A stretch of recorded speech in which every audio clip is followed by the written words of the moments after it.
Hello everyone, welcome to my channel school of science. मेरा नाम नितिन लूथरा है। आप वैसे तो अब तक जानते ही होंगे, बट क्या करें, आदत बन चुकी है। मैं पिछले 21 सालों से एजुकेशन इंडस्ट्री के अंदर बच्चों को पढ़ा रहा हूं, उनसे एसोसिएटेड हूं। मैं क्लासेस 9-10 के लिए साइंस लेता हूं और क्लासेस 11-12 जेईई नीट के बच्चों के लिए केमिस्ट्री लेता हूं। और मैं हर बच्चे के लिए कोई भी मुझे अगर कॉल या टेक्स्ट या व्हाट्सएप करके अपने डाउट्स शेयर करता है तो मैं उनके डाउट्स को ज़रूर रिस्पॉन्स देता हूं और as soon as possible condition पे रिस्पॉन्स देता हूं।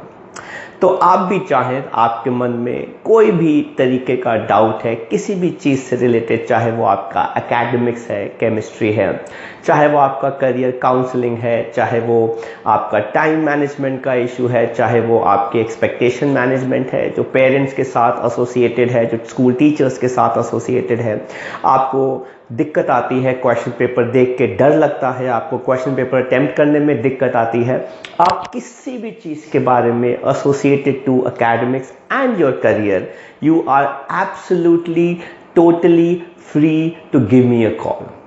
आपको हेजिटेट नहीं करना है, आप सिर्फ फ़ोन उठाइए, टेक्स्ट कीजिए, व्हाट्सएप कीजिए, मैं ज़रूर आपको रिस्पॉन्स दूंगा इस बारे में। मैं इसलिए ये सब बातें कर रहा हूँ क्योंकि मैंने बहुत सारे स्कूल्स के अंदर बड़े सारे सेशंस लिए हुए हैं जो बेस्ड है expectation management, time management, crack the board session, subject camp and so on. तो कोई भी प्रॉब्लम हो related to your academics, your counselling, your career, you are absolutely free to give me a call. आज हम शुरू कर रहे हैं क्लास 12 का एक बहुत ही इंपॉर्टेंट टॉपिक। इनफैक्ट चैप्टर खुद ही इतना इंपॉर्टेंट है, aldehydes, ketones and carboxylic acid की। हमने इससे पहले इसके सारे लेक्चर जो है वो एल्डिहाइड कीटोन से रिलेटेड जो है वो हमने अपने स्कूल ऑफ साइंस चैनल में, यूट्यूब चैनल में डाल दिए हुए हैं। आज हम शुरू करने वाले हैं इसके नेक्स्ट टॉपिक जो है कार्बोक्सिलिक एसिड्स। तो पहले समझते हैं कि कार्बोक्सिलिक एसिड क्या होते हैं। मैं आपको बहुत ही बेसिक से कार्बोक्सिलिक एसिड शुरू करवाने वाला हूं और धीरे धीरे फिर हम पढ़ेंगे उनकी प्रेपरेशंस, उनकी फिजिकल प्रॉपर्टीज एंड देन हम बाद में बात करेंगे उनकी केमिकल प्रॉपर्टीज की। तो चलिए बात करते हैं कार्बोक्सिलिक एसिड्स की। तो कार्बोक्सिलिक एसिड्स के अंदर फंक्शनल ग्रुप क्या होता है हम वो देखते हैं। तो Fg stands for functional group, जिसको हम लिखते हैं बॉन्ड COOH। अगर हम इसका स्ट्रक्चर ड्रॉ करते हैं तो इस स्ट्रक्चर में कार्बन का एक डबल बॉन्ड आता है ऑक्सीजन के साथ, जिसके साथ दो लोन पेयर हैं, एक सिंगल बॉन्ड O के साथ, साथ में हमारे पास आ जाता है H। ये हो गया कार्बोक्सिलिक एसिड का स्ट्रक्चर। अगर हम बात करते हैं इसके जनरल फॉर्मूला की तो हम इसको RCOOH रिप्रेजेंट करते हैं, या फिर हम एल्काइल ग्रुप क्या ले लेते हैं, CnH2n+1 बॉन्ड COOH। ये आ गया इस कार्बोक्सिलिक एसिड का जनरल फॉर्मूला। इसके नाम के बाद जो सफिक्स लगता है उसको हम कहते हैं ओइक एसिड, और इस वजह से इसका आयुपैक नेम जो पहला आता है वो क्या होता है, पेरेंट नेम। आप ई टर्मिनेट कर देंगे क्योंकि फंक्शनल ग्रुप का नाम वॉवल से शुरू होता है, तो इसीलिए ये क्या बन जाता है, एल्केनोइक एसिड। तो ये इसका पहला आयुपैक नेम होता है, जिसके अंदर जब आप एल्क लिखते हैं तो एल्क के अंदर RC दोनों इंक्लूड होते हैं। कार्बन चेन जो है वो R और C दोनों इंक्लूड होती है। तो हम बात करते हैं कुछ एग्जाम्पल्स की विद होमोलोगस सीरीज। हम यहां पे बात करने वाले हैं N क्या हो जाएगा, number of carbon atoms. MF क्या हो जाएगा, उनका मॉलिक्यूलर फॉर्मूला। ये हो जाएगा उनका आयुपैक नेम, और ये हो जाएगा उनका स्ट्रक्चर।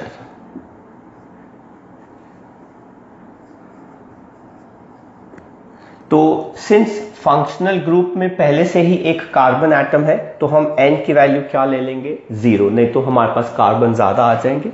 अगर मैं n की वैल्यू 0 प्लेस करता हूँ यहाँ पे, C 0 ज़ा 0, 2 0 ज़ा 0 प्लस 1 क्या आ जाएगा 1, और मेरे पास यहाँ पे क्या आ जाएगा H COOH। इस पूरे कंपाउंड में एक ही कार्बन एटम है, इसलिए इसका नाम एक कार्बन से क्या हो जाएगा, मिथेनोइक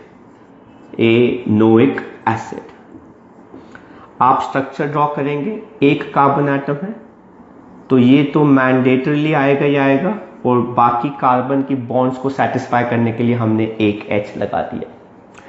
इसका कॉमन नेम होता है फॉर्मिक एसिड। अब हम नेक्स्ट चलते हैं, हम क्या लेते हैं, n की वैल्यू 1। अगर हम यहां पे n की वैल्यू 1 लेते हैं तो C 1 ज़ा C, साथ में आ जाएगा COOH। कंपाउंड में 2 कार्बन हो गए तो हमारे पास ये क्या बन जाएगा, इथेनोइक एसिड। इसका कॉमन नेम होता है एसिटिक एसिड। अब आप देखिए, इथ मतलब 2 कार्बन एटम, एन मतलब इनके बीच में सिंगल बॉन्ड, ओइक एसिड मतलब कार्बोक्सिलिक ग्रुप आ जाएगा। इस कार्बन के चारों बॉन्ड्स हो गए, बचा ये कार्बन, एक बॉन्ड है, बचे 3 बॉन्ड, वो H के साथ आ जाएंगे। ऐसे आप स्ट्रक्चर ड्रॉ करते हैं। अब हम n की वैल्यू क्या लेते हैं, 2। अगर मैं n की वैल्यू 2 लेता हूं तो C 2 ज़ा 2, H5 COOH। बच्चे जल्दबाजी में इसको 2 कार्बन काउंट कर लें क्योंकि उनको C2H5 नजर आ रहा होता है। बेटा नो, आपको सारे कार्बन काउंट करने होंगे। 2 ये हैं, 1 ये है, 3 कार्बन हो गए, तो ये क्या हो गया, प्रोपेनोइक एसिड। इसका कॉमन नेम हो जाता है प्रोपायोनिक एसिड। अब आप देखिए, प्रोप मतलब 3 कार्बन एटम, एन मतलब तीनों के बीच में सिंगल बॉन्ड, ओइक एसिड आखिरी वाले पे क्या आ जाएगा, OH। Carboxylic acid usually beginning और एंडिंग में आता है। इनफैक्ट ये जहां पे भी आता है उसी को हम पहला कार्बन काउंट करते हैं। अब इस कार्बन के 4 बॉन्ड्स हो गए, इसके 2 बॉन्ड हो गए, बचे 2 और, इसके 1 बॉन्ड हो गया, बचे 3 और, तो आपने वहां पे H लगा दिया। तो ये हो गया हमारे पास क्या, प्रोपेनोइक एसिड। अब आप n की वैल्यू 3 प्लेस करते हैं तो ये आ जाएगा C3H7 COOH। कुल मिला के 3 कार्बन और 1 कितने हो गए, 4 कार्बन। ये आ जाएगा ब्यूटेनोइक एसिड। इसका कॉमन नेम होता है ब्यूटायरिक एसिड। अब आप देखिए, ब्यूट मतलब 4 कार्बन एटम, एन मतलब कार्बन चेन में सारे सिंगल बॉन्ड आ रहे हैं, ओइक एसिड मतलब आप आखिरी वाले पे एसिडिक ग्रुप लगा दो, इसके 4 बॉन्ड हो गए, इसके 2 बॉन्ड बन रहे हैं, 2 और आगे, इसके भी 2 बॉन्ड बन रहे हैं, 2 और आगे, इसका 1 बॉन्ड बन रहा है, 3 आगे, और वैलेंसी सेटिस्फाई करने के लिए आप H एटम लगा देंगे। ऐसे केस में अगर आप इसको लिखते हैं as CH3 CH2 CH2 COOH तो इसको हम कहते हैं कंडेंस्ड फॉर्मूला। अगर आप CH3 CH2 ग्रुप को अलग अलग लिखते हैं तो इसको हम क्या कहते हैं, कंडेंस्ड फॉर्मूला। इसका एक बॉन्ड लाइन स्ट्रक्चर भी होता है, मैं यहाँ ड्रॉ कर देता हूँ, 1 2 3 4। तो आप देखिए ये 1 2 3 4 कार्बन हो गए। मैं डॉट्स इसलिए दिखा रहा हूं ताकि आप इसको फेमिलियर हो जाए। इस वाले कार्बन पे एसिड ग्रुप है, उसको आप ऐसे दिखाते हैं बस। तो आपके लिए ये क्या आ गया, पहला कार्बन, ये दूसरा कार्बन, तीसरा एंड ये 4th कार्बन। तो ये क्या बन गया, ब्यूटेनोइक एसिड बन गया। So this is the nomenclature for carboxylic acids जिसके अंदर एक ही COOH ग्रुप होता है। अगर लेट्स सपोज हमारे पास 2 कार्बोक्सिलिक ग्रुप्स हैं तो उनका हम नेम कैसे करते हैं, मैं कुछ एग्जाम्पल दे रहा हूं यहां पर।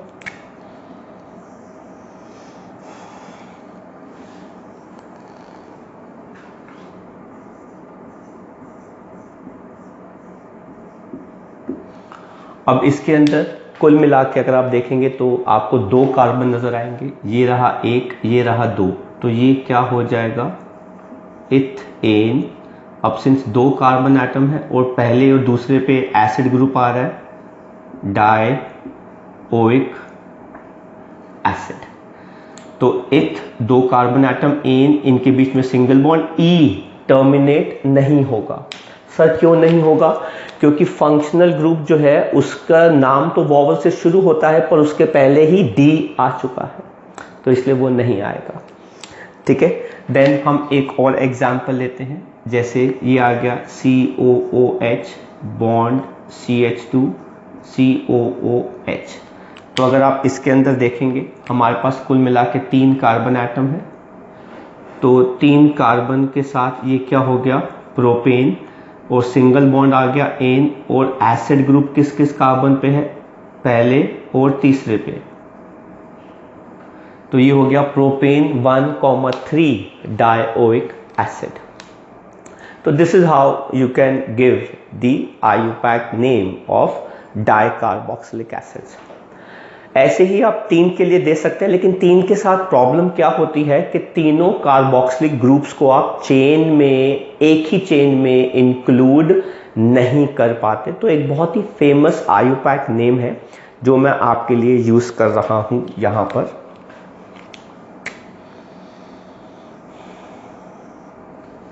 वो है ये कंपाउंड।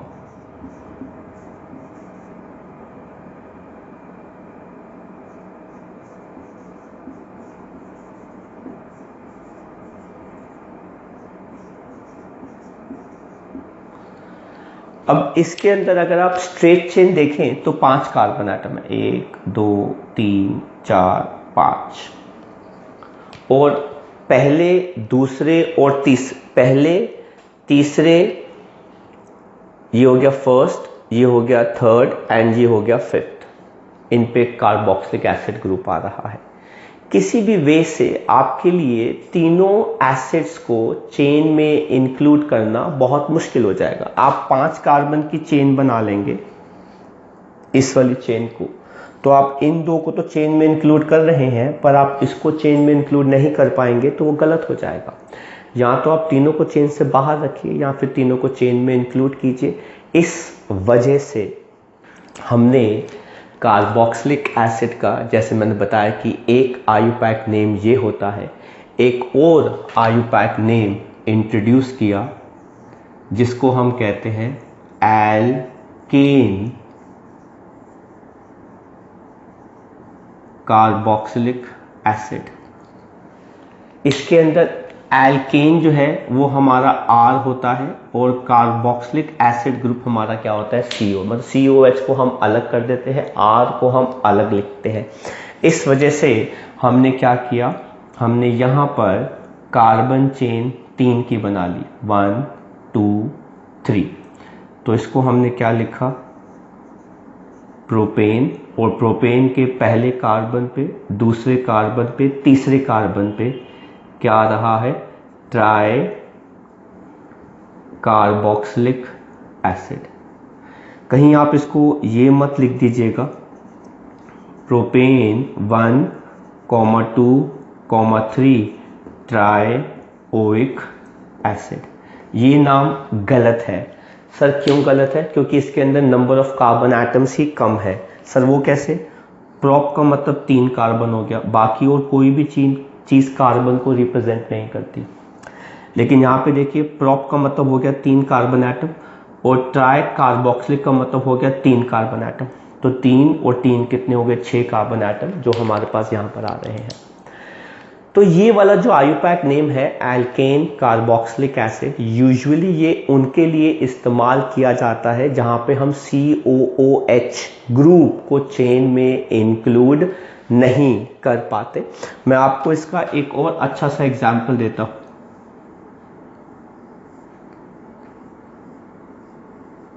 अब आप इसके अंदर भी COOH को चेन में इंक्लूड नहीं कर सकते, वो बिल्कुल अलग है। तो चेन जो है वो 6 कार्बन की ही आ रही है, इसलिए हमने इसका नाम क्या रखा, साइक्लोहेक्सेन। मतलब साइकिल में 6 कार्बन एटम है ना, 1 2 3 4 5 6। सर इसके लिए कार्बोक्सिलिक एसिड, तो हो गए 7 कार्बन एटम। कैसे? Cyclohexane 6 carbon atom, carboxylic acid 1, तो 6 + 1 कितने हो गए, 7। तो हमने वहां पे लिख दिया। तो आई होप आपको कार्बोक्सिलिक एसिड की इंट्रोडक्शन विद IUPAC नेम समझ में आई। बात करते हैं कुछ एग्जाम्पल्स जहां पे हम कार्बोक्सिलिक एसिड्स के IUPAC नेम करेंगे। कार्बोक्सिलिक एसिड बाकी सारे फंक्शनल ग्रुप्स में सबसे ज्यादा प्रायोरिटी पर आता है, इस वजह से कार्बन चेन यूजुअली इन्हीं से शुरू होती है। मतलब कार्बोक्सिलिक एसिड के कार्बन को आप पहला कार्बन मानते हैं, तो चेन वहीं से शुरू होती है। तो देखते हैं इस वाले कंपाउंड का नाम। इसके अंदर 2 फंक्शनल ग्रुप्स हैं, एक है एसिड, एक है Br, लेकिन out of the 2 functional group carboxylic acid ज़्यादा प्रेफर्ड है। इस वजह से ये आ गया हमारा फर्स्ट कार्बन, ये आ गया सेकंड और ये आ गया थर्ड। तो इसलिए ये क्या बन जाएगा, 2 ब्रोमो प्रोपेनोइक एसिड। आप प्रोपेन 1 ओइक एसिड भी कह सकते हैं। देन अगेन यहां पर देखें तो इसके अंदर एसिड है, इसके अंदर मिथाइल है, ये ज़्यादा प्रेफर्ड है, 1 2 3 4। तो ये आ जाएगा 3 मिथाइल ब्यूटेन 1 ओइक एसिड। तो ये 1 आपने लगाना है या नहीं लगाना, ये आपकी चॉइस है। मैंने यहाँ लगाया है या नहीं लगाया, पर मेरी हैबिट है कि मैं 1 भी हमेशा बताता हूँ। ठीक है, आप इसको देख लीजिए। अगेन COOH और NH2 ग्रुप है, तो ये आ गया 1, ये आ गया 2, ये आ गया 3, ये आ गया 4। ये ज़्यादा प्रायोरिटी में है तो ये चेन में आएगा, और ये क्या बन जाएगा, प्रीफिक्स। तो ये आ जाएगा 4 amino butane 1 oic acid. Similarly यहाँ पर एसिड भी है और अल्कोहल भी है, तो एसिड ज़्यादा प्रेफर्ड है और चेन इसी से शुरू होगी। तो ये आ जाएगा 2 हाइड्रोक्सी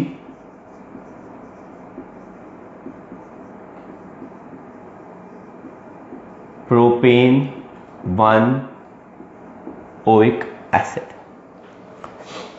यहां पर देखिए हमारे पास यहां पर COOH भी है, एल्डिहाइड भी है, मिथाइल भी है। आउट ऑफ द 3 ये सबसे ज़्यादा प्रेफर्ड है, इसको हमने 1 मार्क किया, इसको हमने 2 मार्क किया, और इस कार्बन को भी मैं चेन में ले रहा हूं, इसको मैंने क्या मार्क किया, 3। जब हमने इसको 3 मार्क किया तो इसका नाम क्या हो जाएगा, अब ये बन जाएगा मिथाइल, और ये क्या बन जाता है, ऑक्सो, क्योंकि इसका कार्बन चेन में आ गया तो ये ऑक्सो हो गया। तो इसको हम क्या लिखेंगे, 2 मिथाइल 3 ऑक्सो। जब हम ऑक्सो लिखते हैं तो ये वाला कार्बन पेरेंट चेन में इंक्लूड हो गया, और ये क्या बन गया, प्रोपेनोइक एसिड।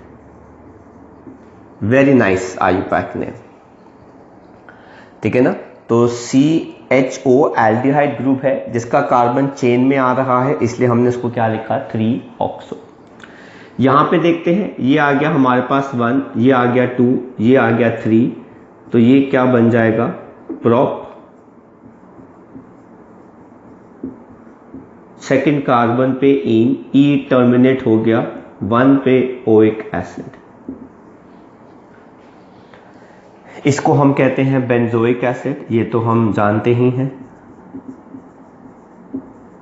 अब ये हो गया बेंजोइक एसिड, ज्यादा प्रेफर्ड है। ये वाला ग्रुप जो है वो एल्कोक्सी है, ये आ गया 1, ये आ गया 2, ये आ गया 3 मिथॉक्सी बेंजोइक एसिड।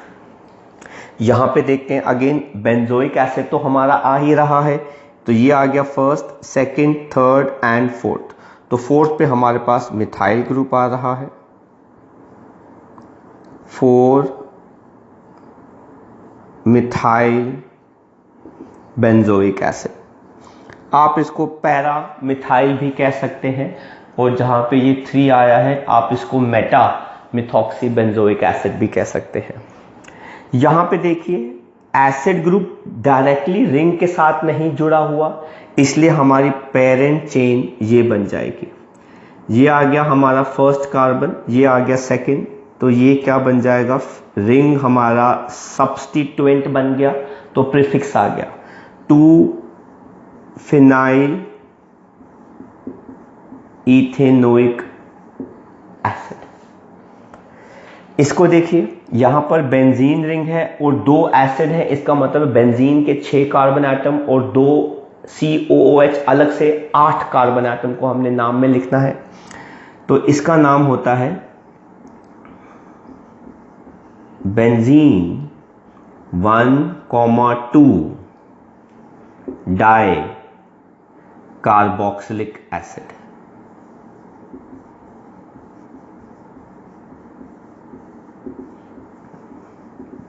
इसको हम कॉमन नेम में थैलिक एसिड के नाम से भी जानते हैं। और थैलिक एसिड को आप phthalic acid usually benzene 1,2 di carboxylic acid होता है, पर इसका बेंजीन 1,3 डाई कार्बोक्सिलिक एसिड भी आ सकता है, बेंजीन 1,4 डाई कार्बोक्सिलिक भी एसिड आ सकता है, जिसको हम टेराथैलिक एसिड कहते हैं। फाइनली हमारे पास ये आ गया OH ग्रुप और COH ज़्यादा प्रेफर्ड है, तो ये क्या आ जाएगा, ऑर्थो या 2 हाइड्रोक्सी बेंजोइक एसिड। इसका कॉमन नेम होता है ऑर्थो सैलिसाइक्लिक एसिड, जो हम आगे जाके पढ़ेंगे। तो आई होप आपको कार्बोक्सिलिक एसिड्स के आयुपैक नेम थोड़े से क्लियर हुए, आपको समझ में आया, आप अंडरस्टैंड किए। इसके बाद हम देखते हैं कार्बोक्सिलिक एसिड का स्ट्रक्चर, क्योंकि उसी के बिहाफ पे तो हमारी सारी केमिकल प्रॉपर्टीज बेस्ड होंगी। बात कर रहे हैं कार्बोक्सिलिक ग्रुप, कार्बोक्सिलिक एसिड के स्ट्रक्चर की। तो अगर आप कार्बोक्सिलिक एसिड का स्ट्रक्चर देखें तो उसके अंदर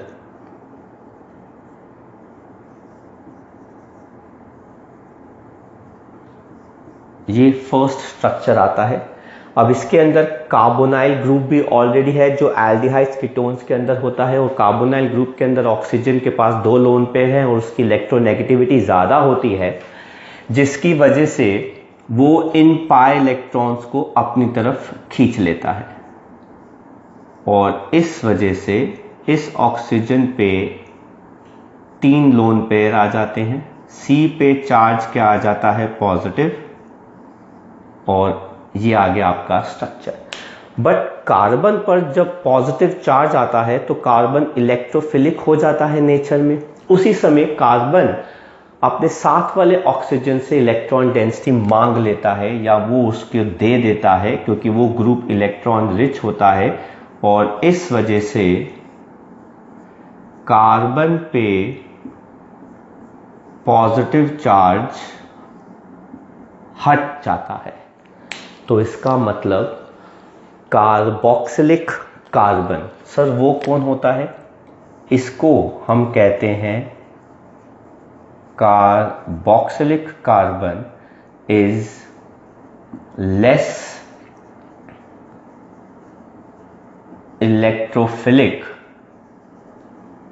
ड्यू टू रेजोनेंस स्टेबलाइजेशन, क्योंकि कार्बोक्सिलिक कार्बन पे पूरी तरीके से पॉजिटिव चार्ज जो है वो नहीं आता। मोर ओवर अगर हम इसी कार्बोक्सिलिक कार्बन को कार्बोनाइल कार्बन से कंपेयर करें,